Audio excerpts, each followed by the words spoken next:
TikToks all over the world. It is the one that got stuck in my head the most. You're like, I can't stop singing this. I understand it. Every day in the house, it's phenomenon. It's crazy. It's unreal. Under the surface. Latest Disney movie taking over the chart. Limits like Gershwin, Cole Porter, and Jay-Z all together. I think what's really thrilling is the representation inside of the Mamagata family. This multi-hued family. The heartwarming video of a 2-year-old boy is sending a powerful message. He was able to see someone that looks like him. It's wonderful what a movie or a piece of music makes you feel seen.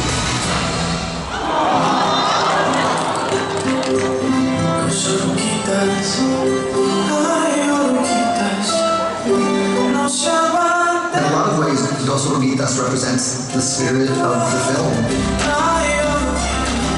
My goal really became to write a Spanish folk song that feels like it's always existed. And I'm so impressed with Sebastián Yatra's performance. He has such an incredible instrument. And I've just been so thrilled with the reception. Here are the nominees for original song.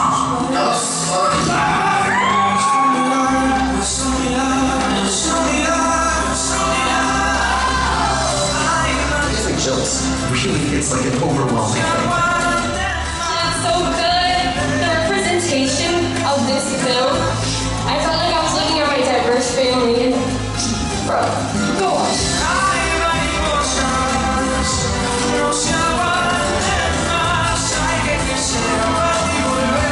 I'll never forget opening night at the premiere, hearing the sniffles and sobs during Dos Oruguitas. You know, we had taken them on the journey and they went all the way there with us. I'm incredibly grateful for that.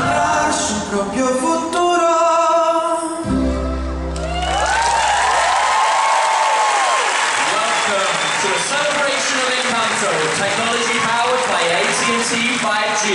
Please welcome your host, two-time Daytime Emmy Award winner, now in her 4th season of her hit daytime talk show, the host and executive producer of the Tamron Hall Show, Tamron Hall!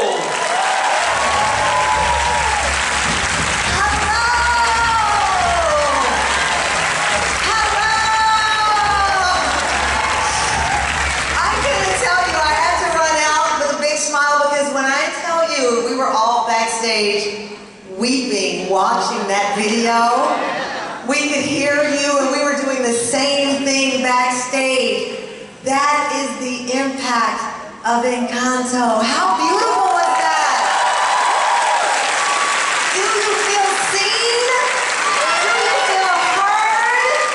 Do you feel loved? I hope so. Okay, we've got something phenomenal planned for you this afternoon. Please help me welcome the Academy Award-winning filmmakers behind Encanto, director and writer Jared Bush, was previously co-director and screenwriter on the Oscar-winning feature Zootopia, as well as screenwriter for the Oscar-nominated Moana and executive producer on the Oscar-nominated Raya and the Last Dragon. Producer Yvette Moreno is the first Latina to receive the Oscar.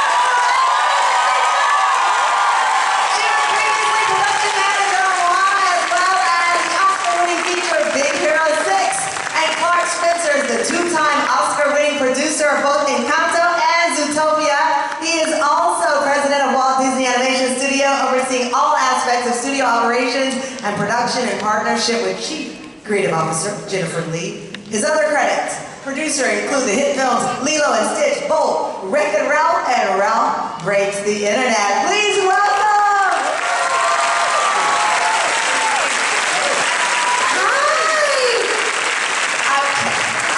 Jared to pull the curtain. We were all back there watching that incredible lightning in the bottle reaction to this film, to the music, to the story, to the representation. I saw you, we were all like this.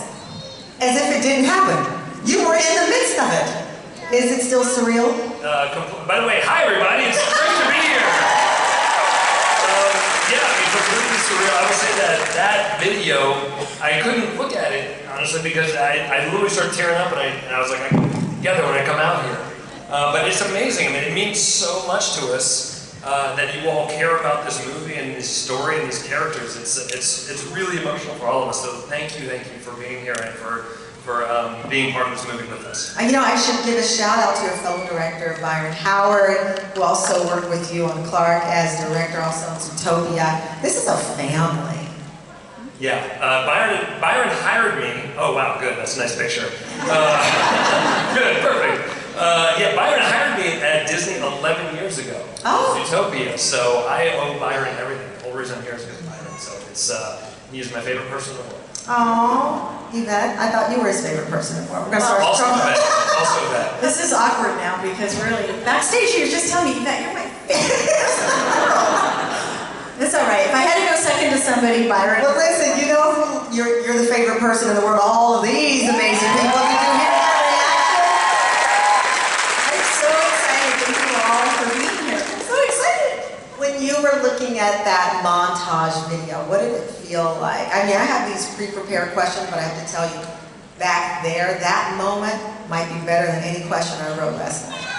You know, watching that video and just seeing how everyone, so many people have connected to this film and how they have really kind of taken on these characters as their own, it really is a dream, like truly a dream come true, because it's, you know, we work on these films and I was like, in my head, I was like, I just know people who find themselves and connect to these characters. And so it really just means so much to me to see all of those people see themselves in these characters and in this film. Let's go to that, actually. We're talking about the characters. We actually have two early animation tests from Encanto animators, Renato Dos Anjos and Michael Woodside. Tell me a little bit about what we were looking at there. I think we have it.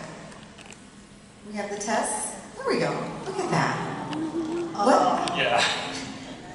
This one, you know what I'm talking No, about? go get it. No, this, Renato Dos Anjos is one of our heads of animation, and he came on the show very early on, and he was like, oh, okay, this is what Mirabelle, and then he went away in his office, and then he came in, he said, hey, we want to show you guys something. And he came up with this. Yeah, and it was really, I think, the first time we saw her move. First time, yeah, it's such a huge moment. And then Michael did this test of Luisa, which early on just to see, like,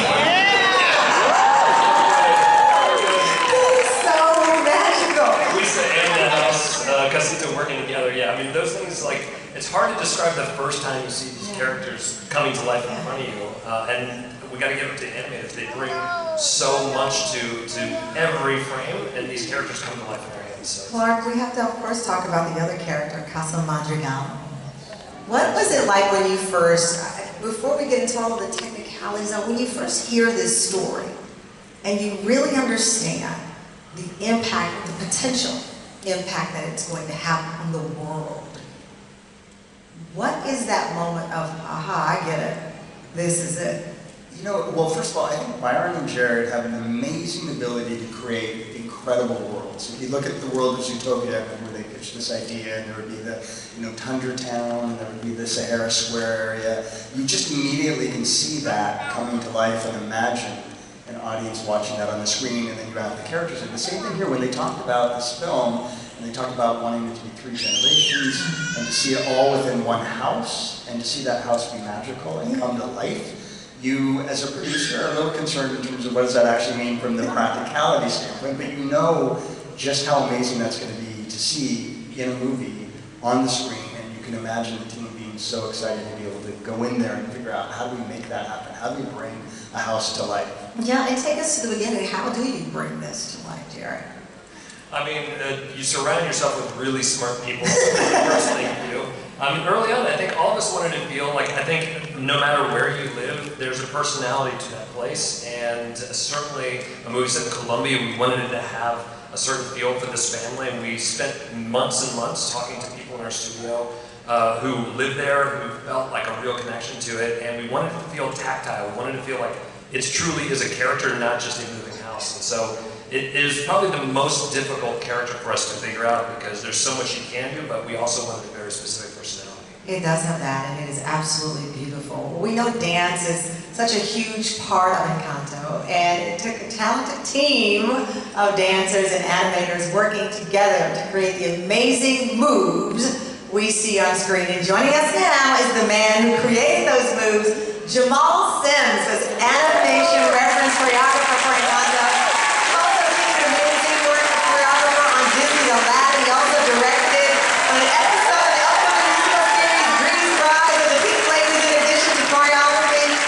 It's choreography the entire season. He's also supervising choreographer for Rent and the Hollywood Bowl and choreographer for the feature film Step Up 1, 2, and 3, as well as Step Up TV series. You needed to dance in here, all this reading I had to do, all these accolades.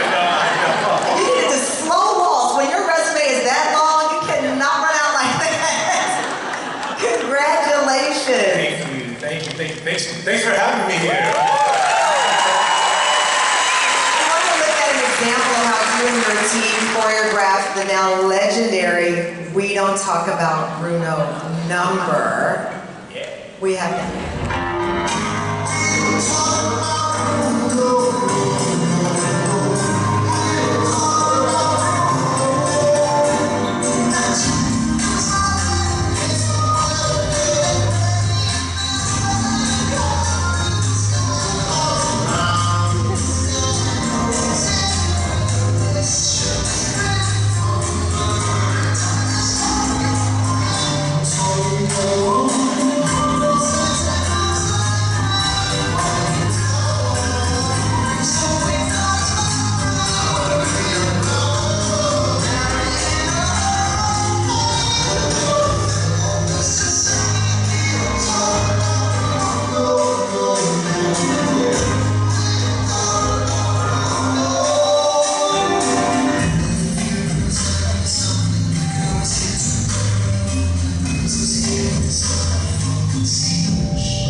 So I want to look at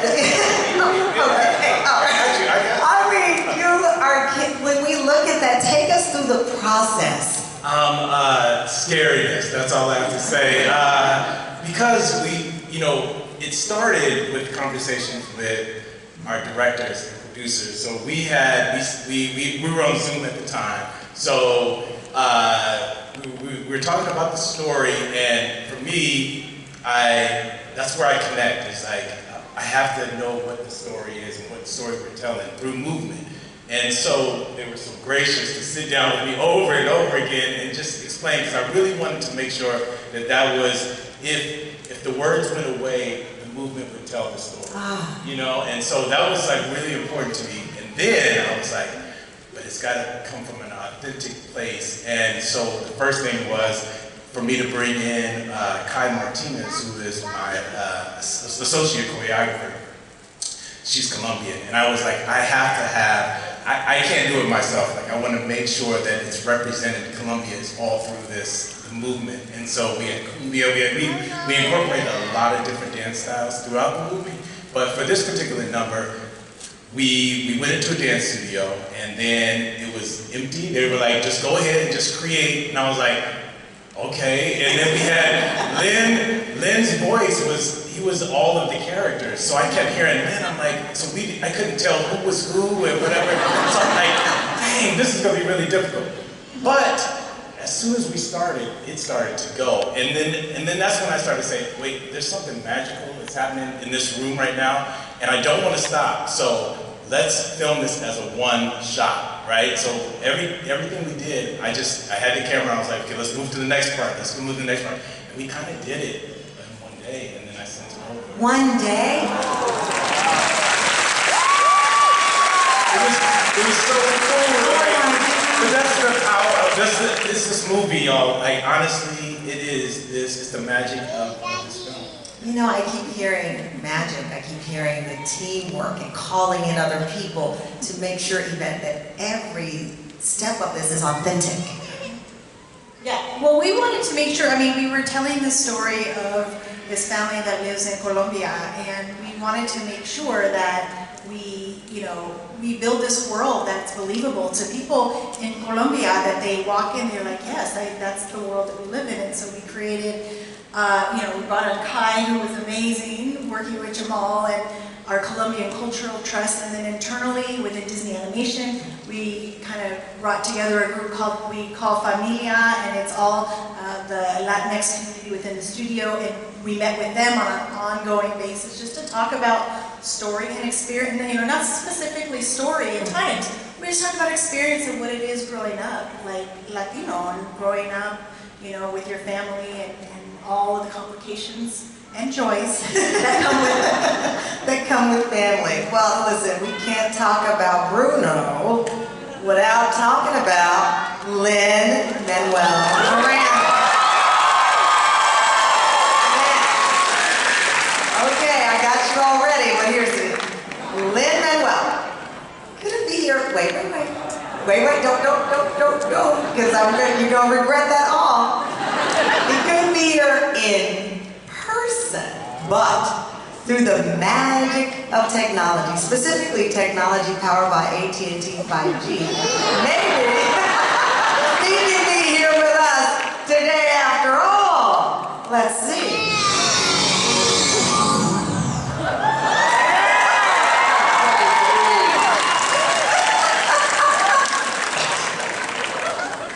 Please. Hello. You hear us? So this is real. This is not Memorex. I'm old enough to remember that commercial. Everybody over 50 laugh. All right. Please welcome our award-winning songwriter, actor, and director, Lin-Manuel Miranda.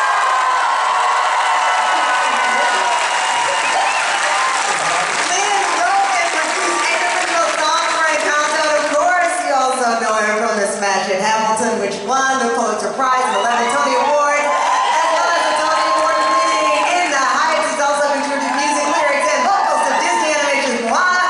Hello, Lin-Manuel. This is my first piece of three. Be nice to me. I'm trapped in Bruno's tower. And if you remember, they never really explained how Mirabel got down from there after getting Don't give the secrets. We got you in a box, okay? You can't tell secrets. Tell us, how did you first become involved with this project? Well, honestly, it starts with Moana and working with Jared and working. I had an incredible experience on that. It was my first time working with Disney in that way, and I heard rumblings that there was going to be a Latin-themed Disney animation piece, and so I just said to anyone who will listen, like, I've been preparing all my life. Please put me in that room. Since I was, you know, pretending to be Sebastian the Crab on my desk in 4th grade. And so I got to be in on the ground floor of this, and so it was a joy to help create the Madrigals with the creative team and figure out how they sang and figure out how, and I want to apologize to all of Jamal's dancers for having to listen to my voice in parts, and all of you tonight for hearing it. Listen, this is incredible technology, isn't it? I mean, you look more real than we are. This is crazy. Jared, you've worked in unique ways on this project. Zoom, and now this, 5G, AT&T. What has it been like for you, or what was it like reuniting with... Stop hitting us, okay? like, Jared, reuniting with Lynn on this? Oh man, well, I mean, I remember as Juan was wrapping up, I remember hearing like Lynn had done this thing on Broadway that no one saw, and I felt bad for him. He needs a hand, and so I was like, "Come do this thing." He said, "Thank you so much. I really appreciate it." That's all I remember. Is that about right, Lynn? Is that your impression? No, I mean, it's honestly a dream come true. And like collaborating with Lynn is the best thing in the world because he works really hard and he always tries to top himself and to surprise us. And it's one of the best part is the most difficult parts of the story. We just go like, here you go, and he does it, and we get to go to sleep, and he sits up all night. So it's pretty great. Yvette, what was it like for you reuniting? Yeah, no, it was great. I'm on, again, on Moana, he was very, very busy with Hamilton. And so we'd always get him backstage. We have Lynn today, backstage. But of course we made this during the pandemic, and so what was great is that we got to meet with him on a regular basis. And again, to add to what Jared says, it's amazing for me to sit there and watch, you know, truly a genius at work. Because he really is like, oh, what about this? And so it was such a gift. Clark, this was done largely remotely. I mean, this was during the pandemic. And all of the other stresses in life, and now you're trying to create something that will bring joy to all of our hearts remotely, and we're still remote, but back then, what was the process like? You know, it was hard. Actually, it was very difficult. The entire development of this project happened while we were working together and collaborating in a building in Burbank, but the actual production all happened during the pandemic. So we were spread across hundreds of homes. And getting together on Zoom is an incredible way to actually be able to still make a movie, but it's not the best way to make a movie. Collaboration is so critical in the art form of animation, and in particular on the music side of it. But I will say, for as hard as it was, and Yvette was alluding to it, every Friday night at 6 p.m. in LA and 9 p.m. in New York, we would meet with Lynn. Lynn would have had dinner with his family, and we would go in and we would talk story, and we would talk music, and sometimes on that end of the day Friday, right before 6 p.m., he would send us a nugget of a song or a lyric that he was thinking about, and it just brought you the joy. It brought you the joy to get through those weeks of having to be separated, because it was just so phenomenal to see it all come together and just to hear the beginning pieces of it. And especially because each of you brought pure love and joy at that difficult time that makes this complex creative process a little easier. Jamal, what was it like for you? What was the joy is obvious there, but what did you enjoy most about creating choreography with this music? Every song, every time I was like, it was like building an album. I was like, oh, I can't wait to hear this next song that's gonna come out, you know? It was amazing, and that's like you said, like that's Lynn's genius. Like it was such an honor to be able to do that, put movement to his music. Oh, and Lynn, before you go, of course, I want to ask you about the amazing Encanto composer Jermaine Franco. How did you find such a beautiful synergy between the songs and the score?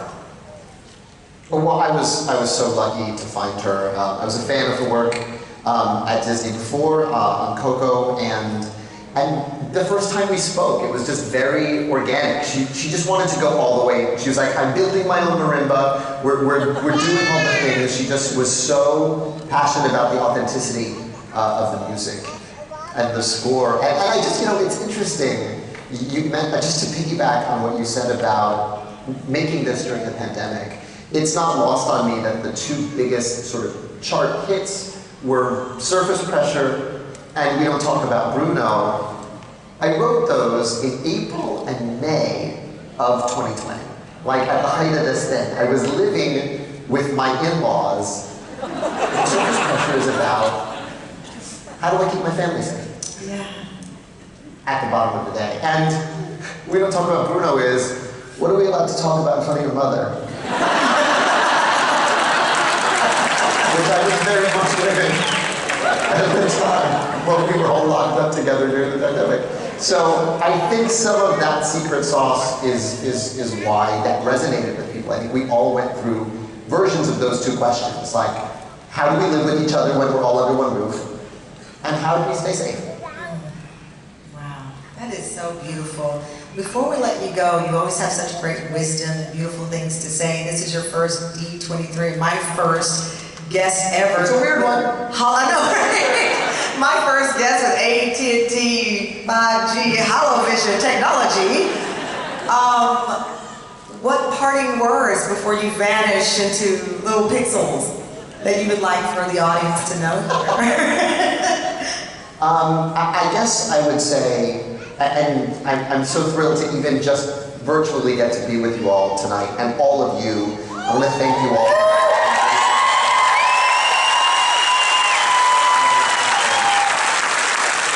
And embracing this music, and you know, we set out to do a very tricky thing, which is to get a family in all its complexity on that screen. And the challenge is, when you're making something, invariably become the virtues.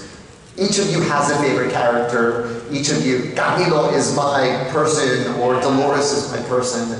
And that thing that made it so difficult is what makes it special. And that's also weirdly the theme of the film. The thing that's trickiest to go through is you know, what becomes your blessing later. So I'm really thrilled to be here. I don't know what happens to me when I disappear. Well, you never disappear because you're always with us in our hearts, because you've given us the soundtrack of our lives. So thank you so much. We love you. Thank you. Incredible technology.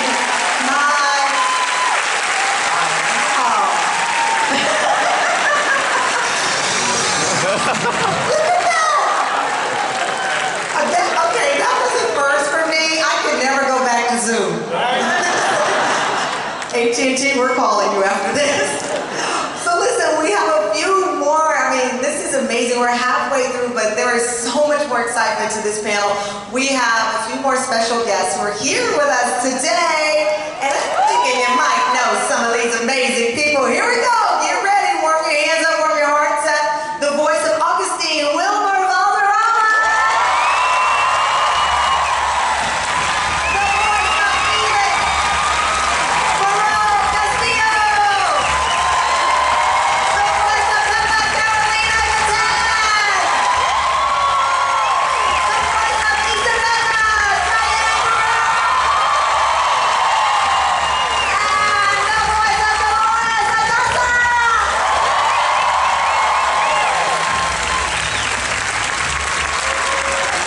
I love the musical chairs here. Hi! Let me, Dasa twirling in, I love it. It's okay. Somebody else is gonna give you a chair out there, right? Are you ready? Here, I'll give you my chair. I can't sing or dance, so. I know the words here. Let me start. I gotta ask you, we'll just go down the line. I wanna hear from you, what at this point would you define as the best, well, I'll start with you, the most phenomenal part of this journey so far? I feel like, hi, how's everyone doing tonight? Is it tonight? It feels like tonight in here, right? You know, it's a great question. I think that when we were making this movie, we knew it was going to be special. The journey, the experience of having this movie going around the world was very healing. I feel like our world needed a little healing at the time that this movie was released. I feel like we've been through so much together as a global family. And I feel like this movie had this unique, disarming ability to say, just come into our home and serve you a warm meal and sing along with us. And I feel that's one thing we'll never forget. No, we won't. And Carolina, I'm told you have a story. I don't know the story, so I'm bracing myself. That you have a story as well, because everything was remote and it's such an upside down world for us, let alone for creatives like yourself. Yes, it's true. This is a very particular story. I've been a Lin-Manuel Miranda's fan since my entire life. And then, like 4 years before the movie, I went to New York from Colombia because I wanted to see Hamilton. So I went there and I was like, yes, I'm gonna see Lin-Manuel and Hamilton. And as we landed, they are calling, Lin-Manuel Miranda es solicitado, please come here. And I was like, Lin-Manuel is in this plane? Oh my God, I cannot believe it. Where is he? And he passes in front of me. And I was like, I want a picture, I want a picture, I want a picture, I want a picture. But I didn't do it. Then we were waiting for our luggage. And I was like there, and Lin-Manuel Miranda again next by my side here. I was like, no, I have to tell him. Lin-Manuel, hi, I am Carolina. You don't know me, I really know you. I love you. And I just want a picture with you. He was like, okay, he gave me a picture. And then I was like, and then Jared and Byron told me Lin-Manuel Miranda is going to be the music director of Encanto. And the rest is history.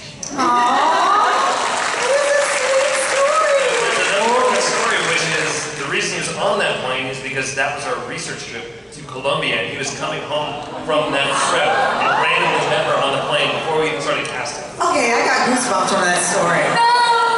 That was amazing. Diane, what was it like? What's been, I saw you also backstage looking at the look of the kids and the TikToks and the videos and people dressing up as the characters and seeing themselves through what you are a part of. What's been, I think, something that stands out in your mind?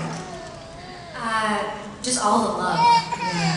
And it has been such a unique experience working with these incredible people, like people who really, really care. Oh. And so to be a part of a project that is made of love it's incredible, and it's also very apparent when you see kids, when you see parents, when you see families telling you that they love you, but they also hate you because they're like, they can't listen to the music anymore.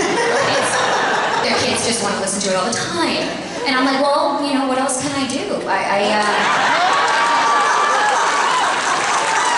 asked for it, and maybe you didn't want to.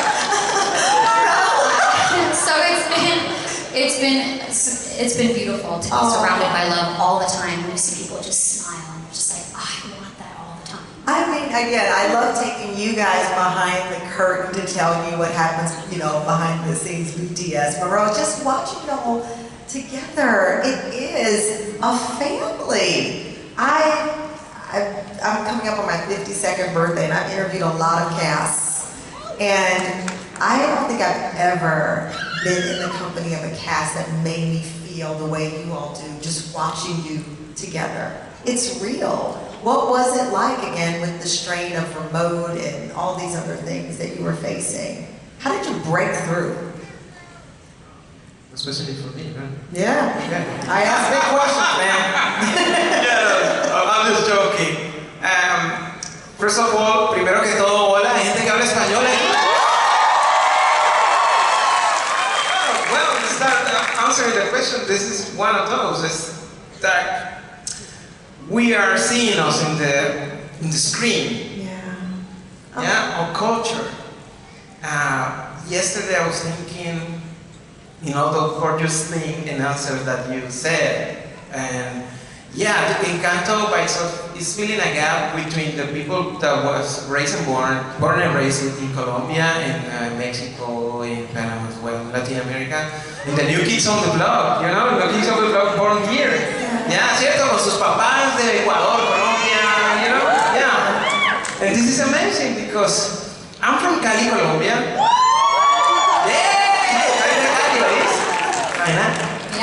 Yeah, the world capital of salsa. And I'm a salsa singer as well. So, live experience like thing we don't talk about Bruno, which is a cha-cha-cha. One of the forms of the salsa. Yeah. Is so related with me, with my DNA. So I think every character that we can see through the story reflect Latin America. And the love that we have and the enormous heart that we have to all of you. And this is the reason why I think we go like together, like a family, como una familia, mi gente.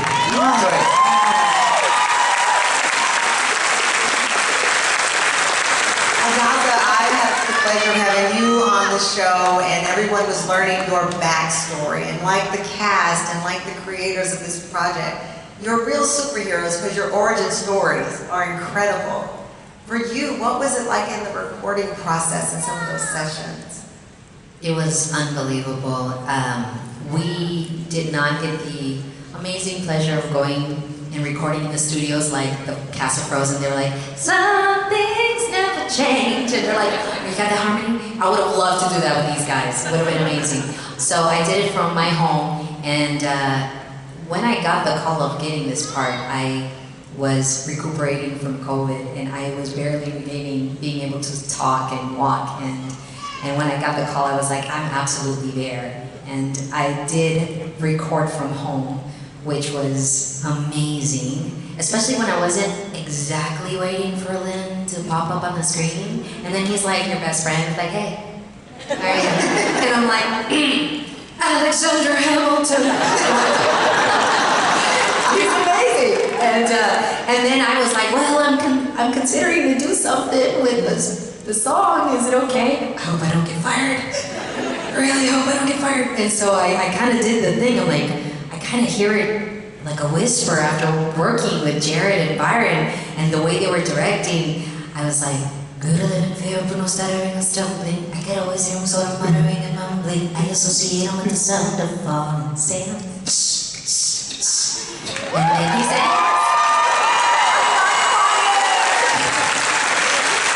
it was amazing. What is it about this cast that brought this family to life the way they did? Oh, I mean, it's the greatest cast I've ever worked with. I think the most beautiful... You know the other cast is going to be waiting outside. I know.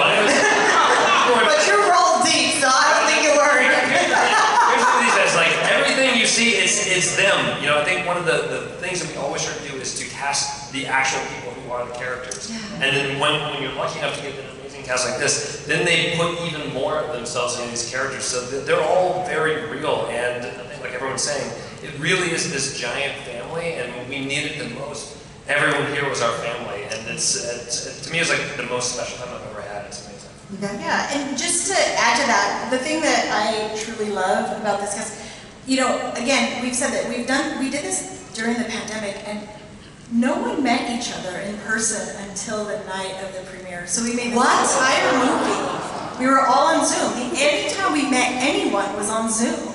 We auditioned over Zoom, they auditioned over Zoom, and we did all the recording over Zoom. So there was, the night of the premiere was like, literally like a family reunion.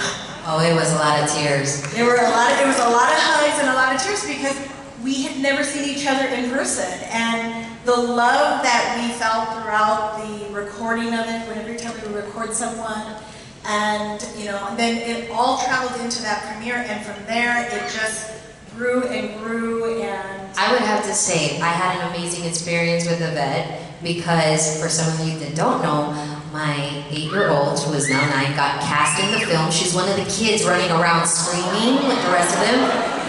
Yeah, and Yvette was amazing because my daughter was like, hey, I love your cat. And I'm over here sweating, trying to switch pages. You were so gracious and so sweet. Honestly, being in a film that I brought in my family, it was amazing. She was amazing. It was amazing. And again, it was just this family, like we all felt like family from day one. And so us coming together at the premiere and then it just growing. Every time I was just saying back, I said, oh, it's my favorite time when we all get together because I get to see everyone all together. Clark, what is that like from your perspective? I mean, none of us obviously knew that was going to happen and affect our lives, and suddenly you get to finally see each other in person, and it is premiere, and the whole cast.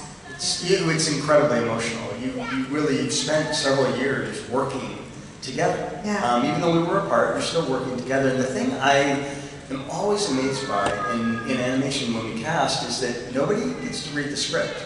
They're saying yes to a pitch of an idea, and they're getting a little sense as to who the character is, but then what's so great is they bring that character to life. As the film evolves, they're the ones truly starting to inform for Jared and Shreese how to write these characters. So it becomes a different type of collaboration, because it's not all on the page. It's a collaboration coming together as they're starting to find who they feel the character is based on their own personal experiences and how they see that character.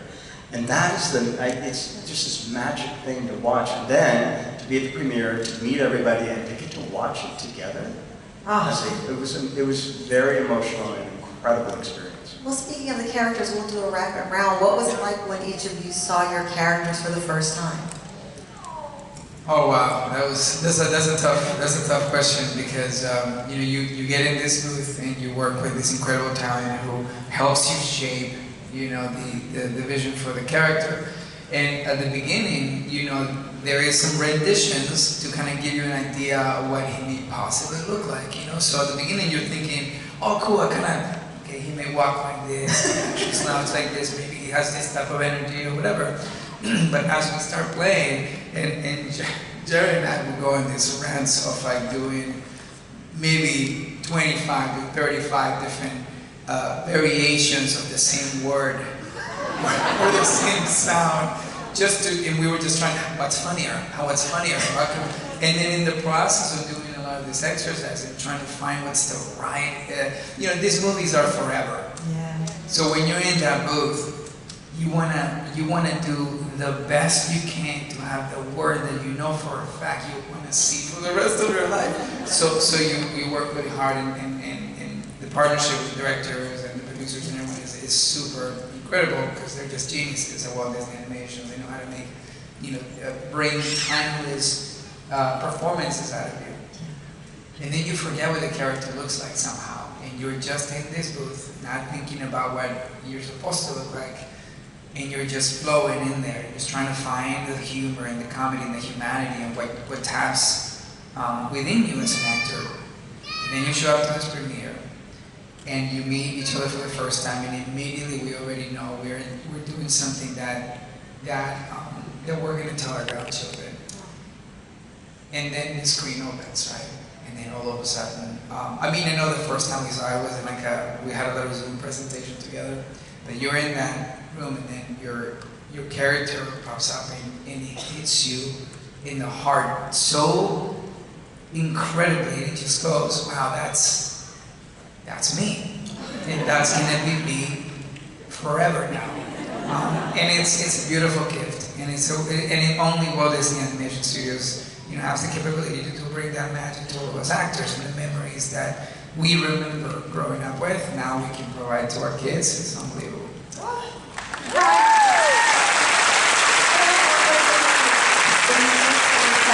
The first time that I saw Billy, said, hey, he looks like me. That's incredible. Yeah. I want that belly. I want it. Yeah, I want that belly. Yeah, I remember Jack said, you feel comfortable with this? He's big. I'm happy with it. Yeah. We are 5.5 million of Afro-Colombians in Colombia. And between the Pacific coast, the island, and the Atlantic coast as well. And I'm from the Pacific side, and I had to do a mix between the Caleño style and Costeño style from the coast. You remember? So I remember the lines from the casting. I repeated so often. Like gazillions time, I had to repeat to send the video, and new videos, because you guys asked me different things for it. So at the first time, look, I get it. This family can make you crazy for real. Can you remember your Uncle Gabriel? That was Bruno. They switched the names every time. Okay? No. We need you lower your voice, and I said, okay, we'll try to do that. Yeah. And I was trying to remember the shape of Felix, or how he walked, and I tried to transform my person into something else. So it was a really good exploration, and a really great, enormous opportunity to show the diversity in Colombia. So yeah, I feel really blessed. And when you saw Felix for the first time, yeah, no, he looks like me. He looks like us. Yeah, look at the shirt. Yeah, the pants and the walking. They made a really good picture. Yes. Diane, what was it like for you? Well, I just thought she was perfect. And I said, that's me. Just perfect. It was so wild. us are. I mean, if you're in this room, you're a child of Disney. And I mean, I was raised by Disney, so thanks guys. And I would sing the songs, and I would go in front of the mirror and I would act out performances in front of my parents, and I was all of those characters. I saw myself in all of them, and I always dreamt about being one of the characters. I'm like, could that ever happen for me? And then when it did, it was really a dream come true, and then I saw her and I'm like, oh my gosh, we have this thing bowl right here. I don't know if that was intentional, but I was like, oh, they actually do take some of those traits from you. Like Wilmer said, I'm like, that's forever. Oh. So yeah, it's wonderful. Perfect, just like you. And I don't think, no, well that's the other reason. Let me come back from this. Perfection, ladies and gentlemen, does not exist. And you know, I mean, in this society, much like in the story in Encanto, this need for perfection or to get everything right or to leave things as they are and be afraid of change happens to a lot of us. And it happened definitely to me. And so, you know how the universe works. It's like, what's for you is for you. And I needed this character to do much healing for myself. Trying to strive for perfection always made me very sad. Yeah, thank you.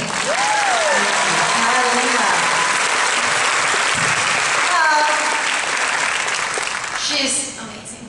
I love you.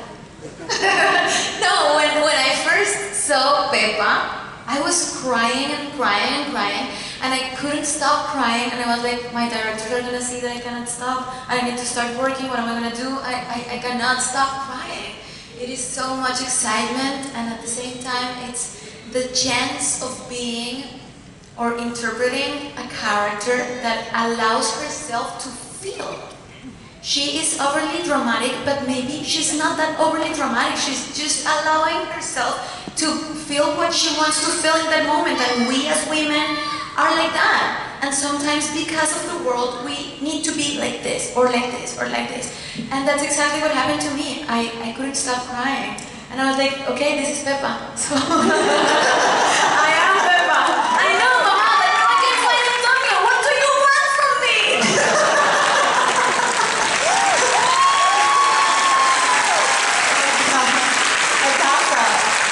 What was it like for you? It was so amazing. When I first saw her, I thought, wow. Honestly, this character really helped me embrace like a lot of myself, my curls, and how untamed they can become. And really, it was beautiful because growing up, I didn't have something like this. You know, I didn't have a character to look up to and say, this is possible. My dream was tangible. I wanted to be an extra. I was like, I could do that. Or maybe be a background dancer in the Pocahontas. One of those things. And when I see this character, and then I go to different like events or Comic-Cons, and I know I have a lot of people here that are dressed as Doloreses and Pepas and the crowd. Mucha familia madrigal por acá. You know, it's beautiful to see people that say, I can finally find myself. You know, I have a place. I can finally dream big. And to finally see that not just Afro-Latinos are getting an opportunity, but all Latinos to be able to share our culture, to see ourselves.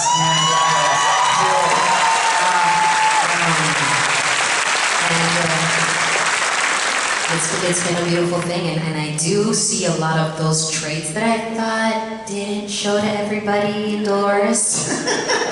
You know, the things you do when nobody's watching, she kind of has them. And so I think it's very cute. And I love the way that she's very soft-spoken, which sometimes I thought to myself, and I don't know if that happens to you guys as well, but sometimes you have to feel like, you have to be so big to always draw attention. Or if not, nobody would ever care to talk to you. And I love the fact that she just embraces being quiet and being calm and feeling centered. And so when she hears anything, it's like, the only one worried about the magic is you. And the rats talking in the walls. Oh, and Lisa, I heard her eye twitching. Oh, no.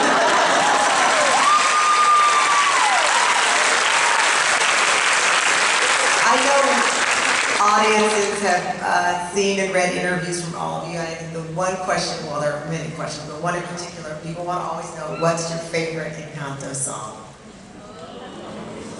See, you heard them. What else can I do? That's Wilmer all day. He'll be like, what else can I do? Like, I've been pretty annoying today. I've been pretty annoying.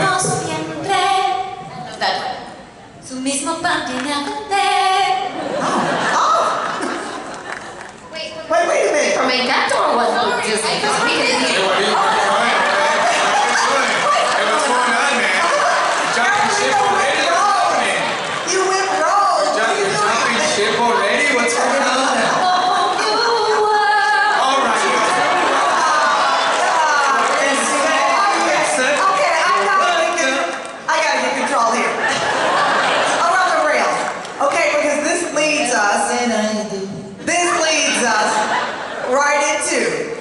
Another special announcement.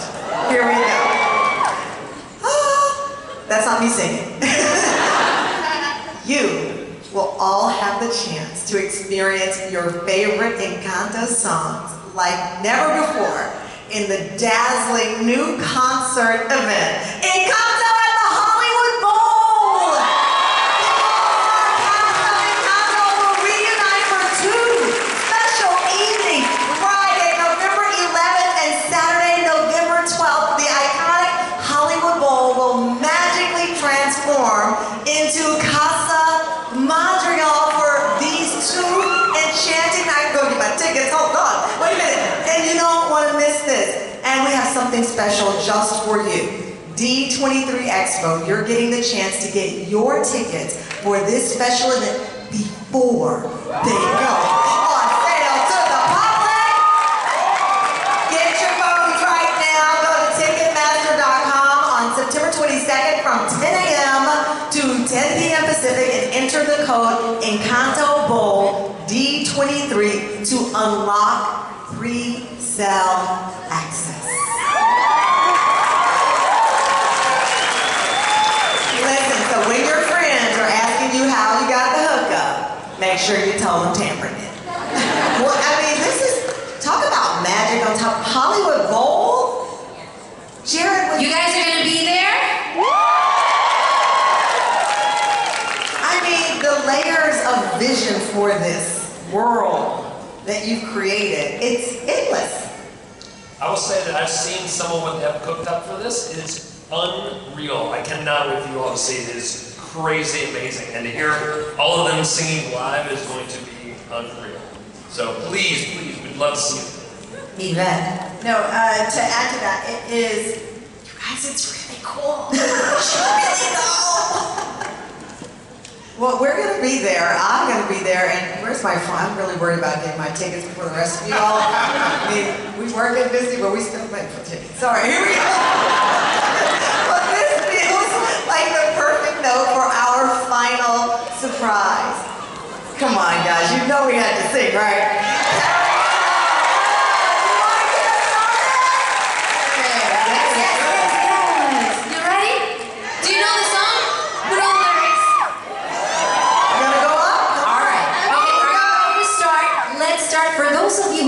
Not heard the song. It goes, we don't talk about Bruno. No, no, no. All right, let's try it one time before the music. Are you ready? Or do we need to go out there with some arepas to get you ready to go? All right, let's go. You're gonna sing with us. We're gonna get warmed up. Are you ready to sing? Yeah. We don't talk about Bruno. No, no, no, no. We don't talk about Bruno. What do you think? Let's go with the music. Yes. We don't talk about Bruno, no, no, no. We don't talk about Bruno.